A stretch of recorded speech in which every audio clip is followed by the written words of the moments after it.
And you can hold your whole body.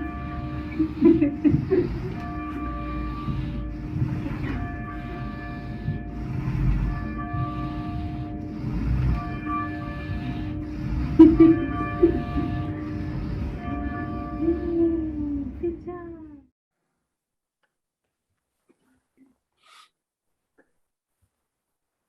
Good morning. As we begin our service, we acknowledge that we gather from across the traditional lands of the Western Abenaki people. We pay respect to their elders, both past and present. My name is Will White. As today's worship associate, I extend you a warm welcome. Thank you for joining us in this time of worship from wherever you are, whether you are on Zoom, on Facebook, or watching the service on your own time. We deeply appreciate your presence and fellowship. For over 155 years, the Unitarian Church of Montpelier has been a sanctuary for those seeking both spiritual sustenance and peace and justice in the world. Whether you are a newcomer, a longtime member, or somewhere in between, you are part of our community, and we are glad that you are here. If you're joining us on Zoom, the chat function will be on for much of the service. It is a great way to publicly welcome and support one another, to affirm the hard work and the effort of our worship team, and to share good vibes and positive thoughts with each other. For technical issues or constructive thoughts, please send a private message to one of our Zoom hosts, indicated with an asterisk by their name, or join us for coffee hour after the service and share them there. Thank you to our virtual greeters who are offering hospitality and tech help throughout the service. Additionally, on Zoom, click the live transcript button wherever it lives on your screen for increased accessibility. And now let us enter more deeply into our time of worship with our prelude.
Come into this circle of caring and community You who are glad today and you who are sad today.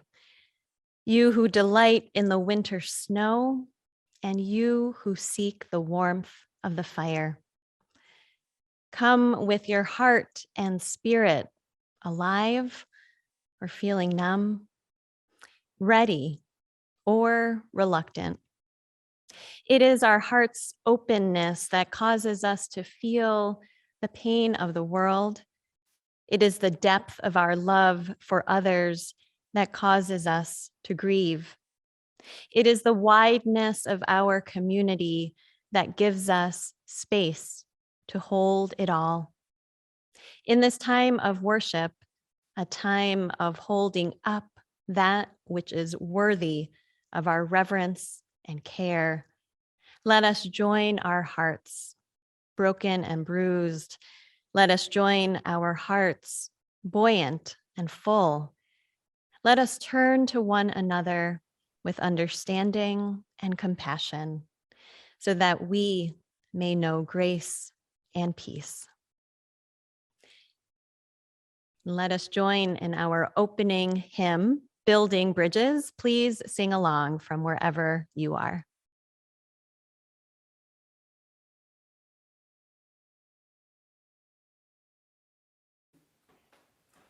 Building bridges between our divisions, I reach out to you, will you reach out to me? With all of our voices and all of our visions, friends, we could make such sweet harmony. Building bridges between our divisions, I reach out to bridges between our divisions. I reach out to voices and reach out to visions. With all of our voices and all of our visions, friends, we could make such sweet harmonies. I reach out to bridges between our divisions. I reach out to voices and reach out to visions. With all of our voices and all of our visions, friends, we could make such sweet harmony.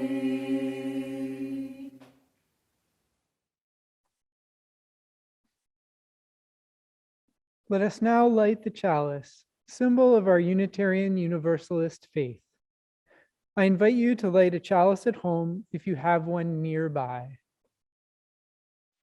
We light this flame, an enduring symbol of our collective commitment to lead with truth and compassion.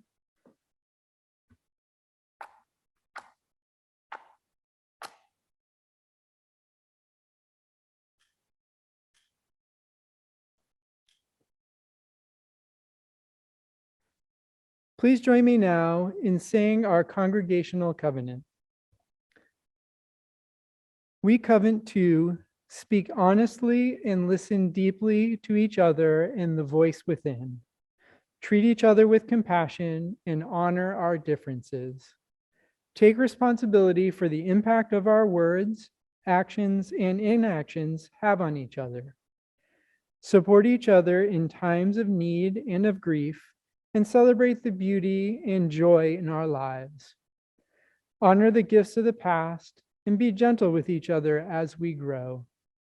Encourage each other in the brave work of creating a more beloved community and a healthy, sustainable world. And forgive each other and start again. And now we'll hear a testimonial from Liz Benjamin about this month's Community Pouch recipient, Vermont Center for Independent Living. Good morning. When COVID hit, we were just about to have a congregational meeting to decide to start a capital campaign to make our building completely accessible. And of course, the Accessibility Committee, of which I am currently the chair, was very, very disappointed. Now, the Accessibility Committee has unanimously chosen the Vermont Center for Independent Living for this month's community pouch, not because they gave our congregation an award several years ago for improving our accessibility. This was related to the School Street entrance, but because of their excellent work in Montpelier and around the state by people with disabilities, for people with disabilities. So I hope you will give generously this month. Here is a short video about the Vermont Center for Independent Living. VCIL is committed to helping people with disabilities throughout the state of Vermont. With your generous contribution, we can make independent living a reality. Since 1979, VCIL has been helping Vermonters with disabilities lead productive, fulfilling lives. VCIL needs community support, including your generous financial contribution to continue its critical mission. To learn more, visit vcil.org.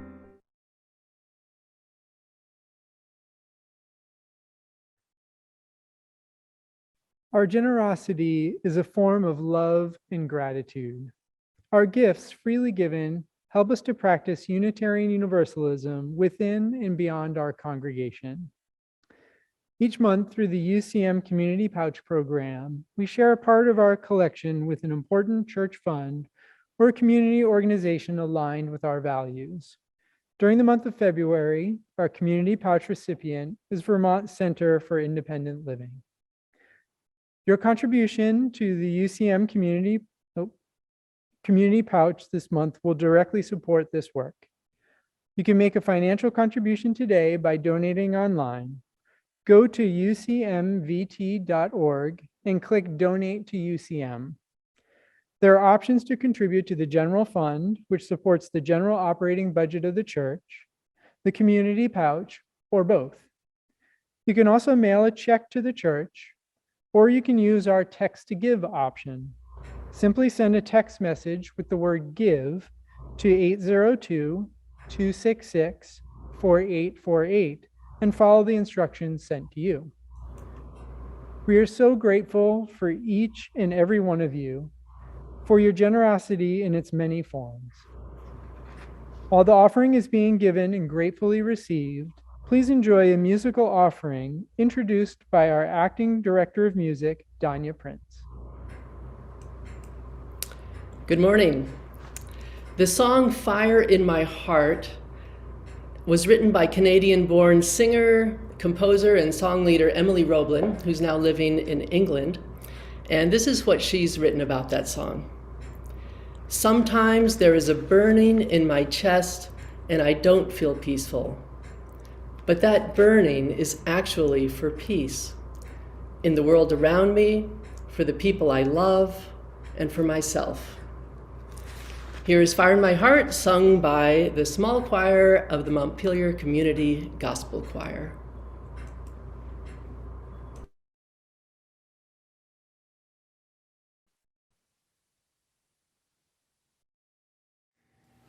There's a fire in my heart. There's a fire in my heart. There's a fire in my heart. There's a fire in my heart. There's a fire in my heart. There's a fire in my heart. Burning for peace. There's a fire in my heart. There's a fire in my heart. There's a fire in my heart. There's a fire in my heart. There's a fire in my heart. There's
I invite you to take a breath in and out, settling into a deeper time of meditation and prayer. In this month of February, our worship theme is widening the circle. So, in this time of meditation and prayer, I invite you to imagine yourself in the center of a circle, to notice the condition of your own heart and spirit in this moment, to offer yourself compassion for however it is you're showing up this morning, whatever is present for you.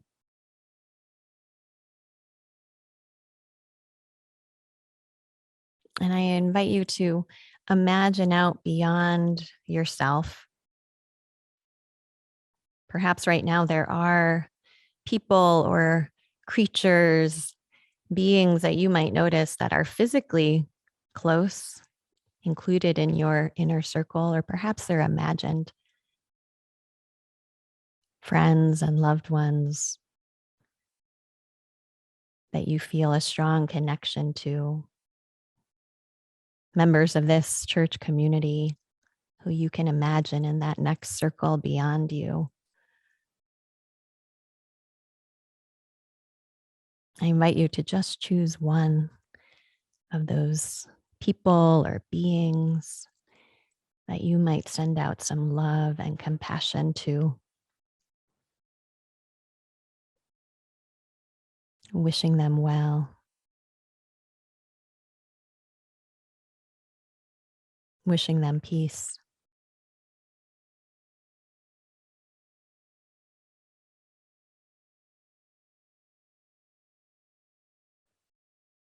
And we are all part of ever widening circles. And so you might imagine even beyond that, out beyond that circle of the most familiar, to people who you share time and space with in community. You might not know them that well, but they're part of your circle too.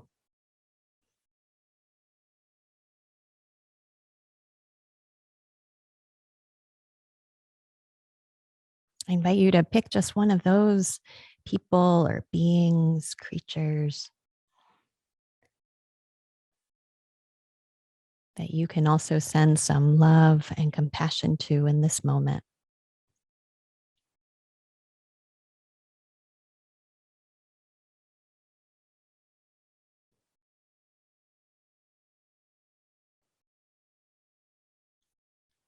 Feeling the love and compassion that starts within yourself and extends out. And feeling it extend even farther still, maybe out beyond a circle that you can even imagine as being part of your own community. Perhaps someone with whom you have some conflict, some tension, someone known or a stranger who might not feel like they're part of your circle.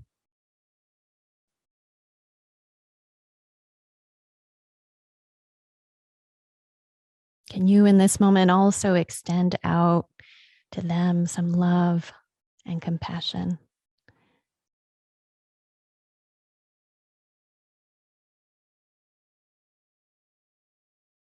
Wishing them to be whole. Wishing them to have peace.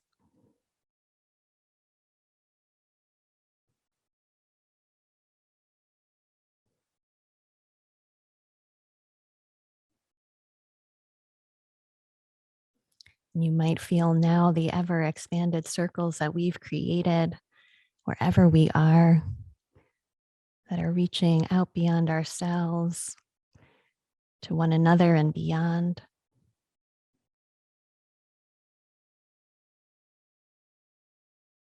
May we hold this expansiveness this boundless love,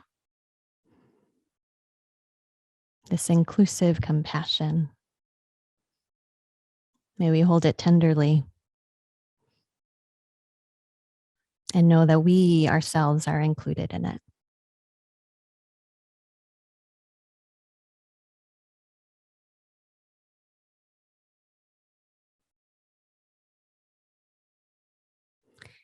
And let us join in a time of quiet meditation, at the close of which we will sing Spirit of Life.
The reading I have to share with you this morning is a poem entitled Empath by Heather Swan. And I want to give you a content warning before I read this poem. The poem references an incident of violent crime involving a gun, and you are welcome to engage or disengage during this reading as suits your needs. This is Empath by Heather Swan. Begins with an epigraph. We have to consciously study how to be tender with each other until it becomes a habit. Audre Lorde. The pistols glinted in the moonlight, pouring through the trees by the bike path as two men robbed my son and his friend. One gun pressed into his friend's temple as he lay face down on the ground. The other pointed at my son's chest. He obeyed, slipped off his backpack, emptied his pockets, handed the taller man his chapstick and his phone, which minutes before had sent the message, "On my way," to me. He knelt down and turned his back when asked, as one might before uttering a prayer, the universal gesture of supplication. In the grass, damp with dew, he prepared for the closing of night, the silencing of tree frogs. But the gunshot never arrived. Instead, the men ordered them to run away, and so they ran, hearts glad to be pounding louder than their footsteps, like bass drums at some celebratory parade all the way home. Later, telling the story, he says he imagined as he ran the desperation of those men, not much older than me, that pushed them into a life like that. Like a rabbit looking up at the hawk and not seeing talon or beak, but the soft underside of the wing.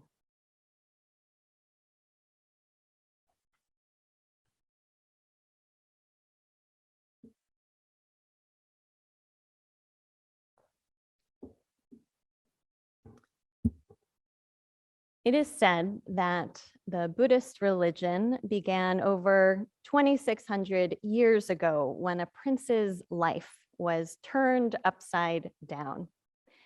Siddhartha Gautama, who would become the Buddha, lived in a palace as the son of a local king in the foothills of the Himalayas, near what is now the border between India and Nepal. As a young prince, he was waited upon and his every need was taken care of. His father desired to shield him from the world outside of the palace walls, and so kept him within the luxurious circle of royal life. While the prince lived in sheltered opulence, all around him, regular life was taking place. As the story goes, one day when he was in his late 20s, he became curious and ventured outside the palace walls and into the village by chariot. The prince witnessed 4 things that would change his life, and these are called the 4 sights. First, he saw someone who was sick, and then he saw an old man, and then he saw a corpse being carried to the burning grounds. Up to this point, the prince had not been familiar with suffering of others or the realities of sickness, aging, and death. And then finally, on his way back to the palace, he came upon a wandering ascetic, a spiritual person who practices extreme self-discipline.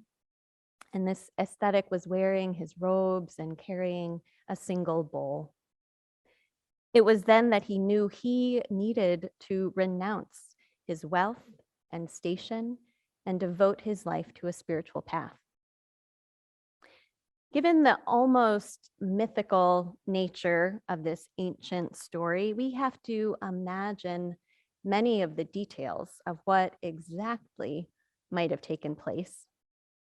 I'm especially interested in what those encounters were like with the sick person, with the old man, and the corpse. What was it like to encounter those things for this young prince? What did he feel when he encountered those people? Did he say anything to them? Did he have any desire to offer help or care to those he encountered?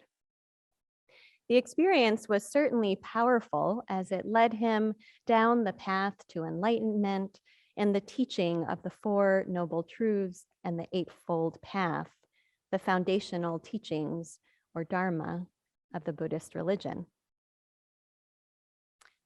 Our worship theme this month, as I said earlier, is widening the circle.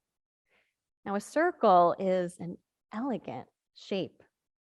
Boundaries clearly marked, symmetrical. A small closed circle might offer security and comfort, like Prince Siddhartha's palace life. Widening the circle calls us to expansion and moving from one fixed state to something more spacious and inclusive. This action of making the circle bigger is an act of welcome and hospitality and is at the heart of our pursuit to care for one another and our planet. Fortunately, human beings have an emotional and intellectual capacity that primes us for this necessary spiritual action of widening the circle, and that is empathy. Empathy is baked into our evolution. It is a capacity for survival that we simply cannot live without, as is evidenced in the behaviors of primates towards their offspring, as well as other species. Empathy involves both feeling and thinking. Affective empathy refers to our ability to feel what another person is feeling, whether those are positive or negative emotions. When we feel affective empathy, we feel emotional resonance with someone else, and our brains actually create the same neural patterns. A friend feels sad, and we feel their sadness. Your child lights up with joy, and you feel that joy. Cognitive empathy refers to our ability to understand what another person is feeling and thinking. This is sometimes called perspective taking. You may not physically feel the same emotion, but you have knowledge of the emotion or the considerations at hand. In the poem I shared for today's reading, we hear empathy at work. An empathic reader of the poem will likely feel fear and relief in empathetic response to the teenager and his mom.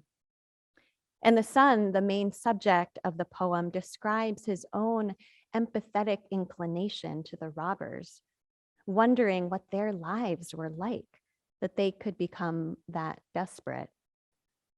Even in moments of distress, empathy can arise.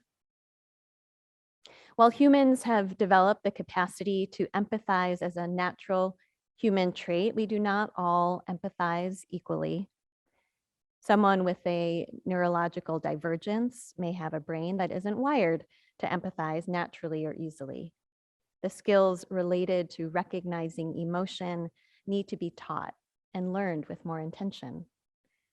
For others among us, the challenge is over empathizing with others. Perhaps it's just how you're wired or how you've been socialized over time. For whatever reason, you may have a tendency towards empathy as a default way of relating to others, taking on the feeling of others above your own, or consistently taking on the perspectives of others, even before forming or recognizing your own thoughts and opinions. The empathy trap, as it's called, is especially dangerous for those in helping professions or in the role of caregiving. So much of one's attention is given to those you are helping or caring for that it can become a default emotional stance to engage empathetically at the cost of one's own emotional health and well-being.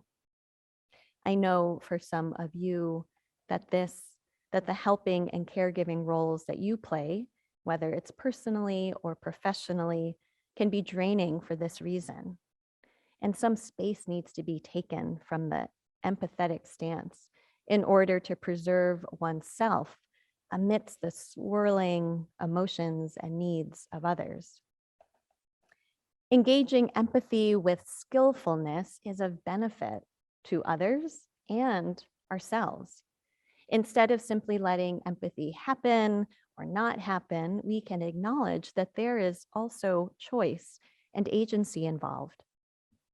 Leslie Jamison, in her book, The Empathy Exams, puts it this way. Empathy isn't just something that happens to us, a meteor shower of synapses firing across the brain. It's also a choice we make to pay attention, to extend ourselves. It's made of exertion, that dowdier cousin of impulse. Sometimes we care for another because we know we should or because it's asked for, but this doesn't make our caring hollow. The act of choosing simply means we've committed ourselves to a set of behaviors greater than the sum of our individual inclinations. I would add to Leslie Jamison's statement that we can also choose wisely when we put forward that exertion to extend ourselves and when we might need to hold back. Compassion is a close cousin of empathy, but distinct. Compassion is rooted in our empathetic response to the suffering of another person, and also encompasses our desire to help. And I think the space between these two emotional stances, empathy and compassion, is where we can skillfully move so that both our empathy and compassion can be of benefit to others and ourselves. Both empathy and compassion are needed if we are to build bridges across difference and heal division that keeps us separate from one another. This is the premise of a new project by StoryCorps that some of you may be familiar with, called One Small Step. The project was conducted with people all across the country, including right here in Vermont. And people were paired to interview one other person.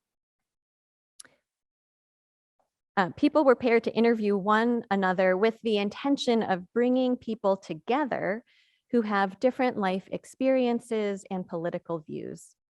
The entire archive is online, and I highly recommend listening in on these conversations.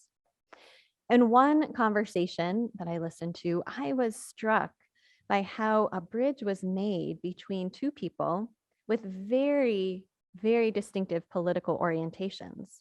One was a self-described pro-choice progressive named Valerie.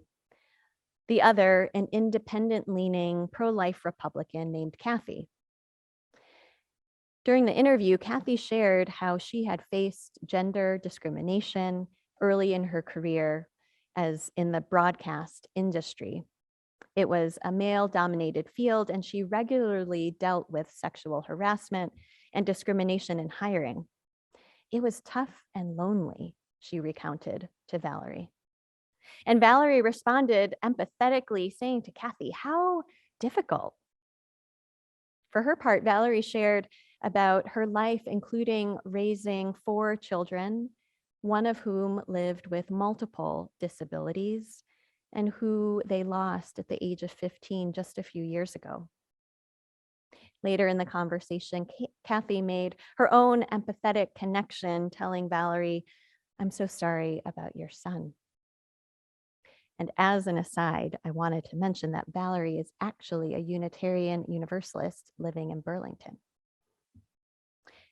These moments of expressing empathy created an emotional connection that made it easier later in their conversation for the two women to discuss their differing political opinions. And the same pattern was evident in other conversations. People shared something personal, often challenging, and their partner responded in some way that let them know that they were with them, that they felt for them, or understood where they were coming from. The psychologist Paul Bloom has argued that empathy is not necessarily a good basis for moral action and can actually lead to more bias, guiding us to favor those more like us than those who are different. And to the extent that this may be true, the design of the One Small Step project is kind of brilliant. It creates a container in which people have to leave behind familiar relationships and engage with someone who, at least on the surface, is unlike them in some key ways. Also notable to me in listening to some of the interviews was how the interviewees remained quite self-differentiated, that is, strong in their stance of who they are and what they believe, even as they were engaging empathetically with someone of very different opinions. I believe that empathy can be employed skillfully when we are intentional in our desire to connect across difference and even work together across difference. Being able to direct our empathy and compassion beyond our most intimate circles is necessary if we are to build more inclusive, just, and sustainable communities. This doesn't mean taking on everyone's feelings around you or attempting to help in every situation you encounter suffering. We all have our limits. But I wonder where your own circle of compassion could be widened even a little bit. Whose suffering have you yet to recognize? Whose perspective needs more of your understanding? If we widen our circle of compassion, what might be possible? I close with this short poem by Miller Williams called Compassion. Have compassion for everyone you meet, even if they don't want it. What seems conceit, bad manners, or cynicism is always a sign of things no ears have heard, no eyes have seen. You do not know what wars are going on down there where the spirit meets the bone.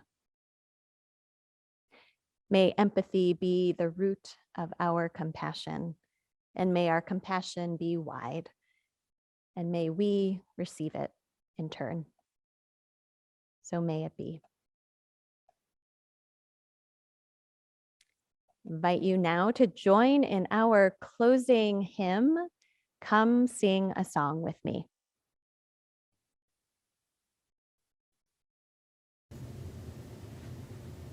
Hey everybody, come sing a song with me. Here's our note. La. Come sing a song with me. Come sing a song with me. Come sing a song with me, that I might know you're mine. And I'll bring you home when hope is hard to find. And I'll bring a song of love and a rose in the winter time. Come dream a dream with me. Come dream a dream with me. Come dream a dream with me, that I might know you're mine. And I'll bring you home when hope is hard to find. And I'll sing a song of love and a rose in the winter time. Come walk in rain with me. Come walk in rain with me. Come walk in rain with me, that I might know you're mine. And I'll bring you home when hope is hard to find. And I'll bring a song of love and a rose in the winter time. Come share a rose with me. Come share a rose with me. Come share a rose with me, that I might know you're mine. And I'll bring you home when hope is hard to find. And I'll bring a song of love and a rose in the winter time. A rose in the winter time. Thank you.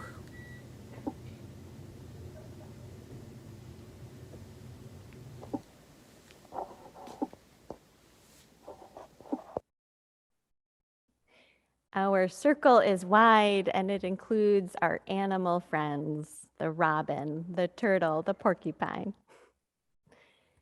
As we draw our service to a close, we extinguish the chalice and carry within each of us its healing flame, the warmth of community, and the spark of hope into the days and the week ahead. I invite you to join me in saying our congregational mission statement. We welcome all as we build a loving community to nurture each person's spiritual journey, serve human need, and protect the earth, our home. As we draw our service to a close, I invite you once again to go into gallery view, to turn your video on that you might be able to see others, to witness one another. And I invite you to extend whatever way feels comfortable for you. Perhaps it's with your arms out, your hands out to one another, reaching out with empathy and compassion to all who are gathered here in this community, knowing that we are part of this wide circle, committing in our hearts to widen that circle evermore, to lead with compassion and love. And we conclude our service with the postlude.